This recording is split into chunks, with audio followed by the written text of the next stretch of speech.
Hello friends, welcome to my YouTube channel education point. आज हम आपके इंग्लिश पेडागोजी के मोस्ट इम्पॉर्टेंट क्वेश्चंस को विथ डिटेल समझेंगे, जो कि आपके सी टेट के एग्जाम पॉइंट ऑफ व्यू से काफ़ी इम्पॉर्टेंट होने वाले हैं। तो वीडियो को एंड तक ज़रूर देखिएगा, स्किप बिल्कुल मत कीजिएगा। और अगर इस वीडियो में लिए गए जो सारे क्वेश्चंस हैं आपको आपके एग्जाम पॉइंट ऑफ व्यू से हेल्पफुल लगे तो इस वीडियो को एक लाइक करना बिल्कुल मत भूलिएगा और ज़रूर से अपने दोस्तों के साथ भी शेयर कीजिएगा। और अगर अभी तक आपने मेरे इस YouTube चैनल को सब्सक्राइब नहीं किया है तो ज़रूर से कर लीजिए, ताकि आपको इसी तरह डेली जो है आने वाली न्यू वीडियोस की नोटिफिकेशन जो है वो सबसे पहले मिल सके। तो चलिए देखते हैं first question. Which of the following type of questions on a test will be helpful for assessing the creativity of learners? मतलब कि इस क्वेश्चन में पूछ रहा है कि परीक्षा में जो है निम्नलिखित में से किस प्रकार के प्रश्न शिक्षार्थियों की जो है रचनात्मकता क्रिएटिविटी का आकलन करने में सहायक होंगे। ठीक है, ऑप्शन ए है one word questions, option B है open ended questions, option C है मल्टीपल चॉइस क्वेश्चंस, या ऑप्शन डी है true false type of questions. तो कैसे क्वेश्चंस होंगे जो कि विद्यार्थियों में रचनात्मकता का आकलन करने में सहायक होंगे? तो वो हो जाएंगे आपके option number B, open ended questions होने चाहिए, है ना। क्लोज जो ऑप्शन नंबर ए है वन वर्ड क्वेश्चंस, ये आपके जो है वो क्लोज एंडेड क्वेश्चंस के अंतर्गत आ जाएगा, तो ये ऑप्शन तो नहीं होगा, है ना। ये क्लोज एंडेड क्वेश्चन के अंतर्गत आते हैं। लेकिन ओपन एंडेड क्वेश्चंस है ना, मतलब कि वो जो चाहे जिस प्रकार चाहे उस प्रकार से अपनी क्रिएटिविटी के अनुसार जो है वो उस क्वेश्चन का आंसर देंगे आपको, है ना। तो ये जो ज्यादा हेल्पफुल होगा छात्र का मूल्यांकन करने में या आकलन करने में, है ना। तो ऑप्शन नंबर बी जो है वो करेक्ट आंसर हो जाएगा। नेक्स्ट क्वेश्चन है learners acquire a language by मतलब कि शिक्षार्थी जो है भाषा किस प्रकार सीखते हैं। ऑप्शन ए है analysing the structure of language, यानी कि भाषा की संरचना का विश्लेषण करके, ऑप्शन बी है studying the literature of the language, या फिर भाषा के साहित्य का अध्ययन करना, ऑप्शन सी है learning about the culture of the speakers of the language, या फिर भाषा बोलने वालों की संस्कृति के बारे में सीखना, है ना। ऑप्शन डी है using the language in a natural interactive environments, या फिर भाषा को प्राकृतिक संवादात्मक वातावरण में प्रयोग करना, है ना। तो इसका सही आंसर हो जाएगा वो है आपका ऑप्शन नंबर डी, क्योंकि इंटरेक्टिव और नेचुरल इंटरेक्टिव इन्वायरमेंट जो है ये पॉजिटिव वर्ड भी होता है ना। नेचुरल इन्वायरमेंट होगा तो वो शिक्षार्थी के लिए काफी अच्छा होगा, है ना, जिसके द्वारा जो है शिक्षार्थी भाषा का अर्जन बहुत अच्छे तरह से कर पाएंगी। तो ऑप्शन नंबर डी जो है इसका करेक्ट आंसर है। नेक्स्ट क्वेश्चन है identify and name the figure of speech used in to the town in stanza. ये जो है काफी इंपॉर्टेंट क्वेश्चन है, जरूर से इस क्वेश्चन को याद रखिएगा। ऑप्शन ए है, मतलब इसमें ये पूछा जा रहा है एक प्रकार से कि टू द टाउन, है ना, में प्रयुक्त आपको फिगर ऑफ स्पीच यानी कि अलंकार को पहचाने और उसका नाम बताए, किसमें, तो छंद, मतलब कि छंद में ना। Name of the figure of speech used, मतलब टू द टाउन ये क्या है।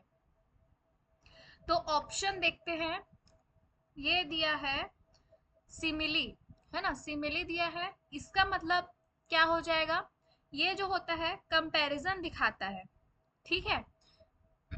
ये जो है कंपैरिजन दिखाता है किसमें, जैसे कि एज, एज, है ना, लाइक, ये हो जाएगा। उसके बाद है ऑप्शन बी एलिटरेशन। एलिटरेशन में क्या होता है, तो टी, टी मतलब ये वर्ड जो है वो रिपीट होते हैं एलिटरेशन में, याद रखिएगा। ऑप्शन बी है मेटाफोर, इसमें क्या होता है, तो इसमें जो है एज और लाइक इस प्रकार के जो है ये नहीं दिखता है ना। इसमें क्या होता है, तो इसमें जो है आपके वर्ब दिखेंगे। मेटाफोर में क्या होता है, इसमें वर्ब दिखते हैं, याद रखिएगा इसमें वर्ब दिखेंगे। जैसे कि आपका वर्ब हो गया इज, एम, आर, इस टाइप से दिखेंगे। और जो है आपका ऑप्शन नंबर डी, हाइपरबोल, इसमें क्या हो जाएगा, तो इसमें चीजों को बढ़ा चढ़ाकर बोला जाता है।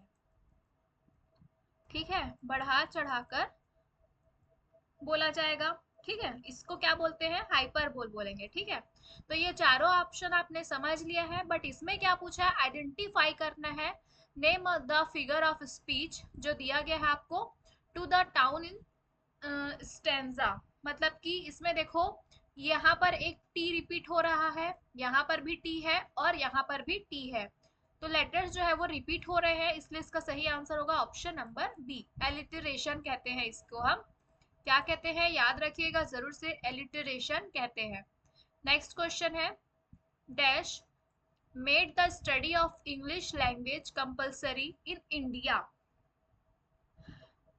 मतलब कि इसमें पूछ रहा है कि निम्नलिखित में से जो है इनमें से कौन सा है ऑप्शन, मतलब कि जो भारत में अंग्रेजी भाषा का अध्ययन अनिवार्य किया गया है, इनमें से वो कौन सा ऑप्शन हो जाएगा। ठीक है, जो कि इंग्लिश लैंग्वेज को कंपलसरी किया है भारत में। ऑप्शन ए है कोठारी कमीशन, ऑप्शन बी है वुड्स डिस्पैच, ऑप्शन सी है मैकाले मिनट्स, ऑप्शन डी है सर्जेंट रिपोर्ट। तो इसका सही आंसर जो है वो है आपका ऑप्शन नंबर सी। अधिकतर लोग कोठारी कमीशन को टिक करेंगे, बट ये गलत है ना। कंपलसरी किया था इंडिया में इंग्लिश लैंग्वेज को, वो कौन सा है, तो मैकाले मिनट्स, याद रखिएगा। नेक्स्ट क्वेश्चन है, the use of correct words in their correct order with their correct pronunciation is. मतलब कि सही शब्दों का उनके सही क्रम में, है ना, करेक्ट ऑर्डर, सही क्रम में उनके सही उच्चारण, देयर करेक्ट प्रोनाउंसिएशन के साथ प्रयोग है। ऑप्शन ए है body language, option B mechanics of speaking, option C function of language, या option D uses of language. तो इसमें पूछा जा रहा है कि सही शब्दों का जो है वो उनके सही क्रम में उनके सही उच्चारण के साथ प्रयोग है, वो कौन से ऑप्शन में है, तो वो हो जाएगा आपका option number D, uses of language. तो ये सब चीजें जो है वो हमें यूजेस ऑफ लैंग्वेज में देखने को मिलती है, यानी कि भाषा का जब हम यूज करते हैं, ठीक है, भाषा का जब हम यूज करते हैं तो ये सारी चीजें हमें देखने को मिलती है। उसमें जो है वो इसमें करेक्ट वर्ड होंगे, करेक्ट ऑर्डर होगा और करेक्ट प्रोनाउंसिएशन भी होगा, है ना, जब हम लैंग्वेज का यूज करते हैं। तो ऑप्शन नंबर डी जो है वो करेक्ट हो जाएगा। नेक्स्ट क्वेश्चन है, how should language skills be taught.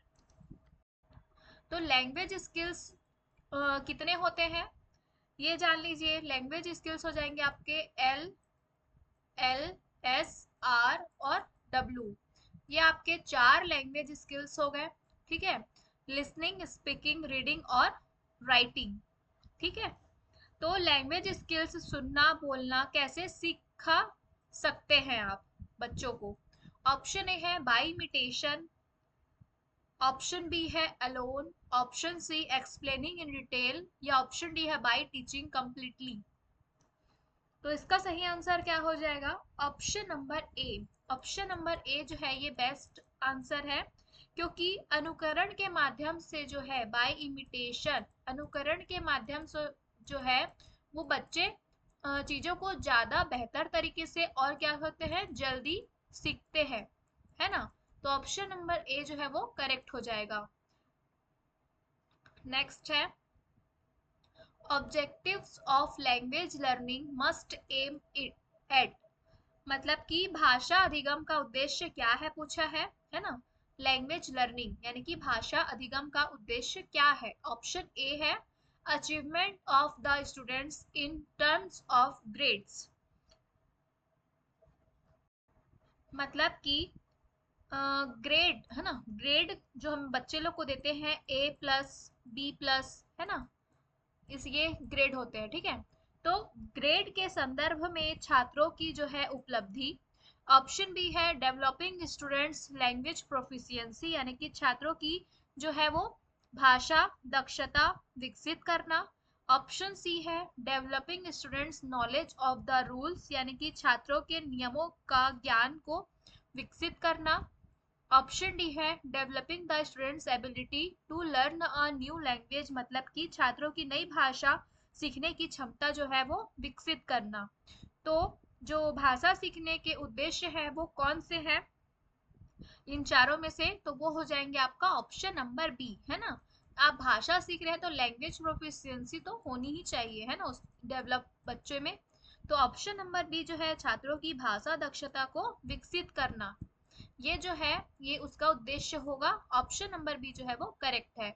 Next है in English language teaching formative assessments are conducted dash, मतलब कि इसमें पूछ रहा है कि अ, अंग्रेजी के शिक्षा, अंग्रेजी भाषा है ना, इंग्लिश लैंग्वेज, तो अंग्रेजी भाषा शिक्षण में जो है फॉर्मेटिव असेसमेंट मतलब होता है आपका रचनात्मक मूल्यांकन, ठीक है। रचनात्मक मूल्यांकन आयोजित किए जाते हैं। तो किस प्रकार के रचनात्मक मूल्यांकन आयोजित किए जाते हैं ये पूछ रहा है। ऑप्शन ए है ऑल थ्रू द कोर्स, मतलब कि पूरे पाठ्यक्रम के दौरान आयोजित किए जाएंगे। ऑप्शन बी है at the beginning of a lesson, मतलब कि पाठ की शुरुआत में किए जाएंगे। या ऑप्शन सी है at the end of the term, या फिर सत्र के अंत में किया जाएगा। ऑप्शन डी है at the end of the session, या फिर सेशन के लास्ट में इसका यूज किया जाएगा या कंडक्ट किया जाएगा, है ना, आयोजित किया जाएगा। तो फॉर्मेटिव असेसमेंट यानी कि रचनात्मक मूल्यांकन, जिसे हम FA भी कहते हैं, ये कब कंडक्ट कराया जाता है, तो याद रखिएगा FA जो है ये आपका ऑल थ्रू द कोर्स चलता है ना, ऑल थ्रू द कोर्स चलता है, यानी कि पूरे पाठ्यक्रम के दौरान जो है आपका फॉर्मेटिव असेसमेंट होता रहता है, ठीक है, याद रखिएगा। और जो आपका SA होता है यानी कि सबमेटिव असेसमेंट, इसको भी आप याद रखिएगा। जो SA होता है सबमेटिव असेसमेंट, ये at the end of the term होता है, ठीक है, at the end of the term होता है, यानी कि सत्र के लास्ट में इसका आयोजन किया जाता है। इंपॉर्टेंट क्वेश्चन है, याद रखिएगा जरूर इस क्वेश्चन को। नेक्स्ट क्वेश्चन देखते हैं।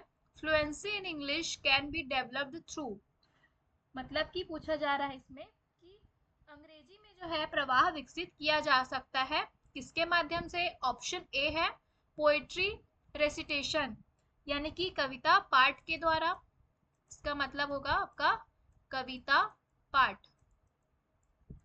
नेक्स्ट है option B creation of opportunities to use the language for communication among the learners, या फिर शिक्षार्थियों के बीच जो है संचार के लिए, है ना, कम्युनिकेशन यानी कि संचार के लिए भाषा का उपयोग करने के अवसर जो है वो पैदा करना।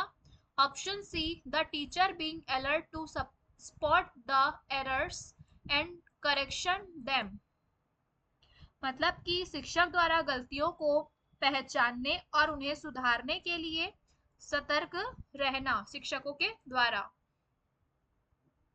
ऑप्शन डी है using the language by the learners while playing, मतलब कि विद्यार्थियों के द्वारा खेलते समय भाषा का उपयोग करना। तो इस क्वेश्चन में आपसे पूछा गया है फ्लुएंसी यानी कि होता है प्रवाह, है ना, तो इंग्लिश में प्रवाह जो है किस प्रकार विकसित किया जाएगा, तो इसका सही आंसर हो जाएगा आपका ऑप्शन नंबर बी जो है वो करेक्ट आंसर हो जाएगा। क्योंकि आप बच्चों के लिए अपॉर्चुनिटीज यानी कि अवसर जो है वो क्रिएट करेंगे, है ना, मतलब कि वो किस लिए, तो ताकि वो कम्युनिकेशन के लिए भाषा का उपयोग कर सके बेहतर तरीके से, तो उसके लिए आपको उन्हें अपॉर्चुनिटीज प्रदान करनी होगी। तो ऑप्शन बी जो है वो करेक्ट है। नेक्स्ट क्वेश्चन है what is telegraphic speech? Very important question है ये वाला, याद रखिएगा जरूर से। What is telegraphic speech? मतलब कि टेलीग्राफिक भाषा क्या है पूछा है आपसे। ऑप्शन ए है children using small group of content words, मतलब कि बच्चे बच्चे जो हैं वो small group of content words, यानी कि हो जाएगा बच्चे जो है छोटे ग्रुप के शब्द समूहों का उपयोग करते हैं। ऑप्शन बी है children being to use long sentences, या फिर बच्चे जो है वो लंबे वाक्यों का उपयोग करना शुरू करते हैं, उन्हें हम कहेंगे टेलीग्राफिक स्पीच। ऑप्शन सी है children being to utter complex sentence, या फिर बच्चे जो हैं जटिल वाक्य बोलना शुरू करते हैं, कॉम्प्लेक्स सेंटेंस। ठीक है, ऑप्शन डी है children being to use simple words, या फिर बच्चे जो है सरल शब्दों का उपयोग करना शुरू करते हैं, उन्हें हम टेलीग्राफिक स्पीच कहेंगे। तो इसका सही आंसर हो जाएगा ऑप्शन नंबर ए। याद रखिएगा, टेलीग्राफिक स्पीच हम कहते हैं children using small group of content words. Small group of content words को हम ही क्या कहते हैं? टेलीग्राफिक स्पीच कहते हैं।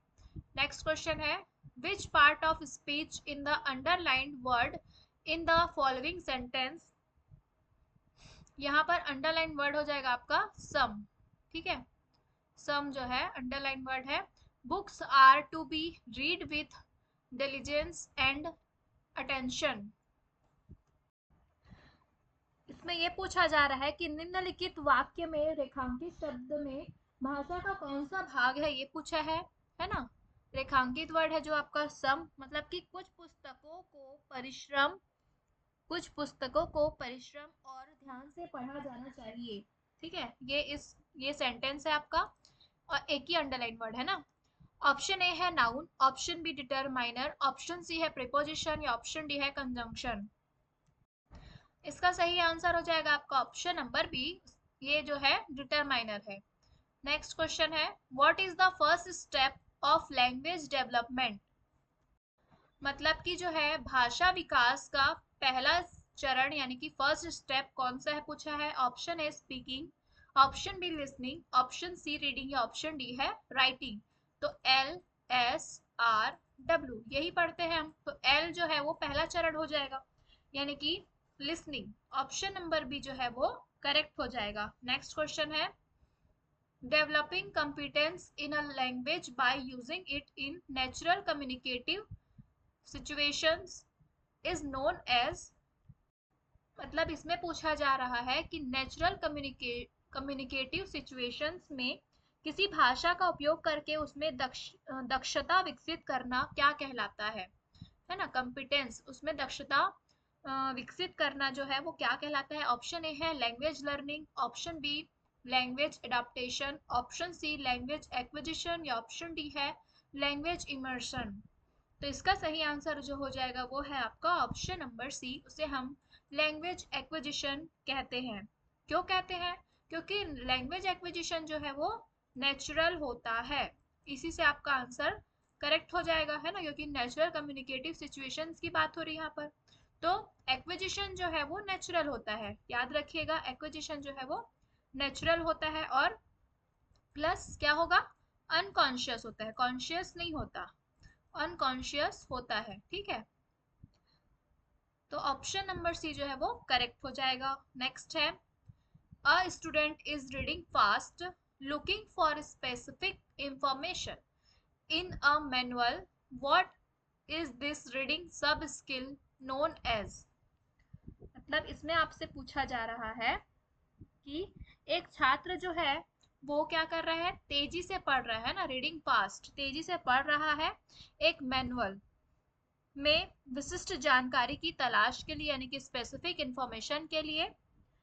तो तो इस पढ़ने के रीडिंग है ना, तो इस पढ़ने के उपकौशल को क्या कहा जाता है। ऑप्शन ए है स्किमिंग, ऑप्शन बी है स्कैनिंग, ऑप्शन सी है बॉटम अप रीडिंग, या ऑप्शन डी है क्रिटिकल रीडिंग। तो इसका सही आंसर जो हो जाएगा वो है आपका स्कैनिंग। याद रखिएगा स्कैनिंग है जिसमें हम किसी स्पेसिफिक इंफॉर्मेशन के लिए किसी चीज को पढ़ते हैं। ठीक है, स्पेसिफिक इंफॉर्मेशन के लिए किसी चीज को पढ़ते हैं। अगर यहीं पर जिस्ट के लिए बोलता है ना, जिस्ट के लिए या फिर प्लीजर के लिए, प्लेजर के लिए, तो ये क्या हो जाता आपका स्कीमिंग हो जाता। बट यहाँ पर स्पेसिफिक इंफॉर्मेशन की बात हो रही है तो ऑप्शन नंबर बी स्कैनिंग जो है वो करेक्ट हो जाएगा। नेक्स्ट है what skill among the ones given below that cannot be tested in a formal written examination। तो इसमें ये पूछा जा रहा है कि नीचे दिए गए जो कौशलों में से कौन सा कौशल है जिसमें कि फॉर्मल रिटन एग्जामिनेशन यानी कि औपचारिक लिखित परीक्षा में उसका जो है मतलब कि उसे एक प्रकार से टेस्ट नहीं किया जा सकता है ना, फॉर्मल रिटन एग्जामिनेशन में उसे टेस्ट नहीं किया जा सकता। ऑप्शन ए है reading for information, option B है meaning of words and phrases, option C है एक्सटेंसिव रीडिंग फॉर प्लीजर, या ऑप्शन डी है एनालाइजिंग टेक्स्ट। तो इसका सही आंसर भी हो जाएगा आपका option number C, extensive reading for pleasure. क्योंकि फॉर्मल रिटन एग्जामिनेशन यानी कि यहाँ पर बात हो रही है आपके औपचारिक, है ना, औपचारिक की बात हो रही है, इसलिए यहाँ पर जो हो जाएगा ये रीडिंग फॉर इंफॉर्मेशन ये औपचारिक होगा। Meaning of words and phrases है ना, इसका भी टेस्ट किया जा सकता है आपके रिटन एग्जामिनेशन में। और एनालाइजिंग टेक्स्ट इसका भी एग्जामिनेशन में आपका मतलब कि इसका भी टेस्ट होगा आपके रिटन एग्जामिनेशन में। लेकिन एक्सटेंसिव रीडिंग फॉर प्लीजर इसका जो है वो टेस्ट नहीं होगा आपके फॉर्मल रिटन एग्जामिनेशन में। ये जो है आपका इनफॉर्मल रिटन एग्जामिनेशन बोल सकते हैं, बट इनफॉर्मल होगा, ये एक प्रकार से इनफॉर्मल हो जाएगा, फॉर्मल नहीं होगा ये। क्योंकि यहाँ पर प्लीजर की बात हो रही है ना, आनंद के लिए जो एक्सटेंसिव रीडिंग कर रहा है तो ये इनफॉर्मल हो जाएगा, ये स्वयं के लिए कर रहे हैं ना। तो ऑप्शन नंबर सी जो है वो करेक्ट आंसर है इसका। तो ये थे आज के टोटल 15 एमसीक्यूज। इन 15 एमसीक्यूज में कितने एमसीक्यूज आपके जो है वो करेक्ट हुए मुझे कमेंट बॉक्स में कमेंट करके ज़रूर बताइएगा। उम्मीद करती हूँ कि 15 आउट ऑफ 15 ही आपके करेक्ट हुए होंगे और आपकी तैयारी बहुत अच्छे से चल रही होगी। Thank you for watching. Please like, share and subscribe to my YouTube channel and press the bell icon जिससे कि आपको आने वाली न्यू वीडियोस की नोटिफिकेशन जो है वो सबसे पहले मिल सके। और ये सभी क्वेश्चन जो है वो काफ़ी इंपॉर्टेंट थे, तो बने रहिएगा मेरे इस चैनल में ताकि आप डेली MCQ सीरीज देख पाए और आपको बहुत ही अच्छे क्वेश्चंस मिलेंगे सारे वीडियोस में। तो एक भी वीडियोस को मिस बिल्कुल मत कीजिएगा और वीडियो पसंद आई हो तो एक लाइक तो ज़रूर कीजिएगा। Thank you for watching.